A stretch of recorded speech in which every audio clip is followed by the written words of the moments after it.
సహోదరి సహోదరులు, దావీదు జీవితంలో సౌలు అనే ఒక దుర్మార్గుడు వల్ల తనకున్న సమస్తాన్ని దావీదు కోల్పోవాల్సి వచ్చింది.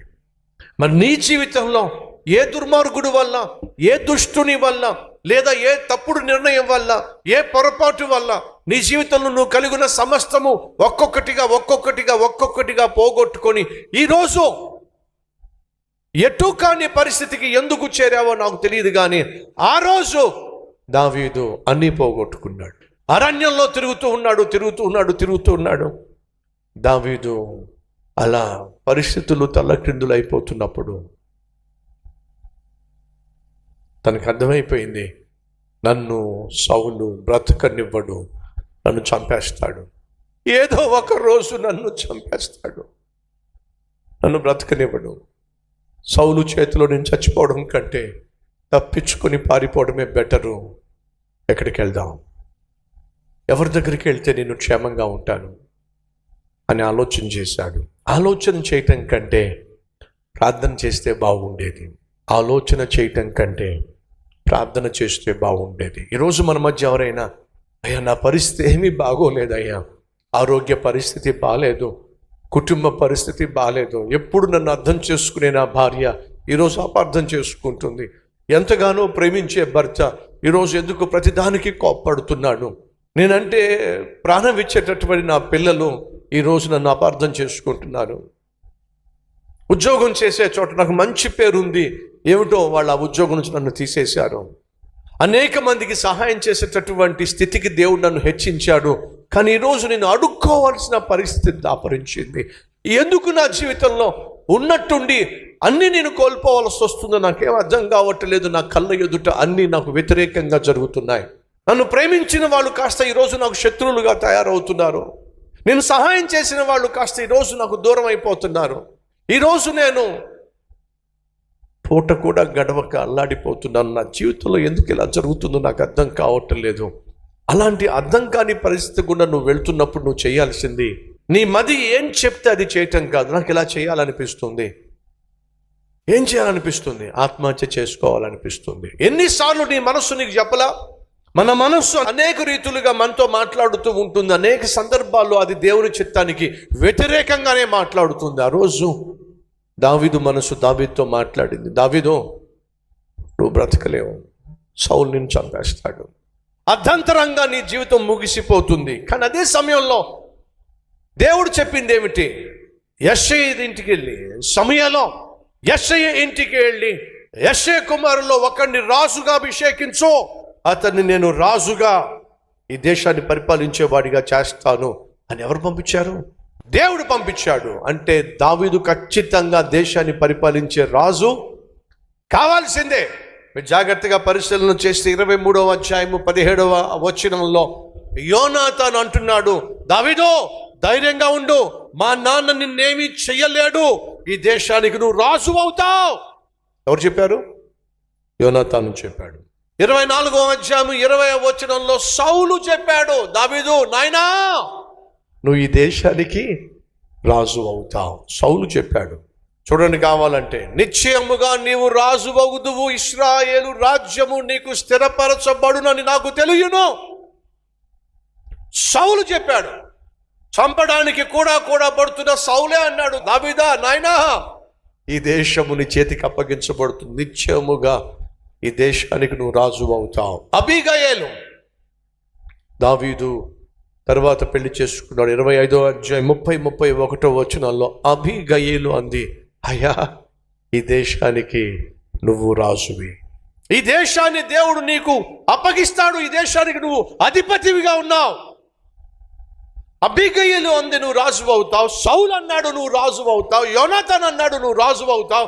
సమూయేలు అన్నాడు, ఈ దేశానికి రాజుగా దేవుడు నిన్ను ఏర్పరచుకున్నాడు. ఇన్ని వాగ్దానాలు, ఇన్ని ప్రామిసెస్ ఉంటే దావీదు ఒకరోజు ఏం చేశాడో తెలుసా? దావీదు చాలా మంచివాడు, ఓ చెడ్డ నిర్ణయం తీసుకున్నాడు. ఏంటో తెలుసా అండి? దావీదు ఏ దేశాన్ని ఎదిరించాడో చెప్పండి? ఫిలిష్తీయుల దేశం. ఏ దేశం చేతి నుండి తన దేశాన్ని కాపాడుకున్నాడో చెప్పండి? ఫిలిష్తీయుల దేశం నుండి తన దేశాన్ని కాపాడుకున్నాడు. ఫిలిష్తీయుల 5 సర్దారులలో ఒక సర్దారు గొలియాతు. ఫిలిష్తీయుల సర్దారుల్లో ఒక సర్దారు అయినటువంటి గొలియాతును చంపి తన దేశాన్ని కాపాడుకున్నాడు. ఏం చేయాలో అర్థం కాక, ఎలా బ్రతకాలో అర్థం కాక, కనీసం దేవునికి కూడా ప్రార్థన చేయక ఓ నిర్ణయం చేసుకున్నాడండి. ఏంటో తెలుసా? నేను వెళ్ళి ఒక ఉద్యోగం సంపాదిస్తాను. ఎక్కడ? ఈ దేశంలో నాకు ప్రశాంతత లేదు, క్షేమం లేదు. నేను ఫిలిష్తీయుల దేశానికి వెళ్ళిపోతాను. ఏ దేశానికి? హలో, ఏ దేశానికి? దేవునికి బద్ధ శత్రువు అయినటువంటి ఫిలిష్తీయుల దేశానికి వెళ్తాడట. దావీదు, ఏం చేస్తావు? అక్కడే ఉద్యోగం చేస్తా. ఏమిటా ఉద్యోగం? రాజు దగ్గరికి వెళ్తా. వెళ్ళి రాజు దగ్గర రాజుకి నేను సైన్యాధిపతిగా లేదా సేనాధిపతిగా లేదా రాజుకు సెక్యూరిటీ గార్డ్గా నేనుంటా. ఏ రాజుకి? ఫిలిష్తీయుల రాజుకట దావీదట సెక్యూరిటీ గార్డ్గా వెళ్తాడట. ఏమిటండి ఈ చెడ్డ నిర్ణయం? దావీదు తొందరపడ్డాడు. ఆఖరికి ఫిలిష్తీయుల రాజు అయిన ఆకీషు అనే రాజు దగ్గరికి వెళ్ళాడు. నేను నీ తరఫున యుద్ధం చేస్తా. ఎవరి మీదకి వెళ్ళమంటే వాళ్ళ మీదకి వెళ్తా. నేను, నా భార్యలు, నా పిల్లలు, నాతో పాటు ఉన్నవాళ్ళు నీ దేశంలో బ్రతకనిస్తావా? వెళ్ళి బ్రతిమలాడుకున్నాడండి. ఆకీషు అనే రాజు, దావీదు దావీదు నువ్వు మా దేశానికి రావడం ఏమిటి? పరిస్థితులు బాలేదు. నువ్వు మా దేశంలో శరణ జొచ్చటం ఏమిటి? చెప్తున్నాను కదా, పరిస్థితులు బాలేదు. ఇలాంటి మహా గొప్ప యుద్ధ వీరుడు, యుద్ధ శూరుడు మా దేశానికి వచ్చి మా దగ్గర ఉంటానంటే ఇంకంతకన్నా ఏం కావాలి? రాజా, నీకేం కావాలన్నా చేసి పెడతాను. నీతో పాటు ఏ యుద్ధానికి రమ్మన్నా నేను వస్తాను. 27వ అధ్యాయం 2వ వచనం. సౌలు చేతిలో నుండి పెంచుకొందును అనుకుని లేచి తన యుద్ధను ఉన్న 600 మందితో కూడా ప్రయాణమై మయోకు కుమారుడుకు గాతు రాజునైన ఆకీషు నొద్దకు వచ్చెను. దావీదు గాతును ఆకీషు నొద్దకు చేరగా అతడు అతని వారందరూ తమ తమ కుటుంబముల సమేతముగా కాపురముండిరి. ఇశ్రాయేలీయులకు అహీనోయిము నాబాలు భార్య అయిన కర్మేలీయులకు అబీగయేలు అతని 2 భార్యలు అతనితో కూడిరి. దావీదు గాతునకు పారిపోయిన సంగతి సౌలునకు తెలిసిన మీదట అతడు దావీదును వెతుకుట మానేశాడు. ఎప్పుడైతే దావీదు ప్లేటు మార్చేశాడో, ఏం ప్లేటు? ఇశ్రాయేలు పక్షమున పోరాడుతూ వచ్చిన దావీదు కాస్త శత్రు పక్షమునకు వెళ్ళి నిలబడ్డాడు. ఇది ద్రోహం కాదంటారా? హలో, ఇది నమ్మక ద్రోహం కాదంటారా? తన దేశానికి వ్యతిరేకంగా ఉన్నటువంటి ఫిలిష్తీయుల దేశం పక్షాన వెళ్ళి దావీదు నిలబడ్డం నమ్మక ద్రోహం కాదంటారా? ఖచ్చితంగా నమ్మక ద్రోహం అండి. దావీదు ఇలాంటి పని చేస్తాడని చెప్పి మీ జీవితంలో ఎప్పుడైనా అనుకున్నారా? ఖచ్చితంగా మీరు కానీ నేను కానీ అనుకోలేమండి. కానీ దావీదు చేశాడు. ఆఖరికి ఏమైందో తెలుసా? చదువుతానండి. 28వ అధ్యాయం 1వ వచనం. ఆ దినములలో ఫిలిష్తీయులు ఇశ్రాయేలీలతో యుద్ధము చేయవలనని సైన్యములను సమకూర్చి యుద్ధమునకు సిద్ధపడగా, యుద్ధం జరగబోతుంది. ఎవరెవరికి మధ్య? ఇశ్రాయేలీయులకు ఫిలిష్తీయులకు మధ్య యుద్ధము జరగబోతుంది. ఇశ్రాయేలుల పక్షము ఎవరు రాబోతున్నారు? సైన్యములకు అధిపతియగు యెహోవా రాబోతున్నాడు. ఇటు ఫిలిష్తీయుల పక్షముగా అదే యెహోవా ఏర్పరచుకున్న దావీదు ఇటు రాబోతున్నాడండి. ఊహించగలరా? అటు యెహోవా, ఇటు దావీదు. ఏమిటండి ఇది?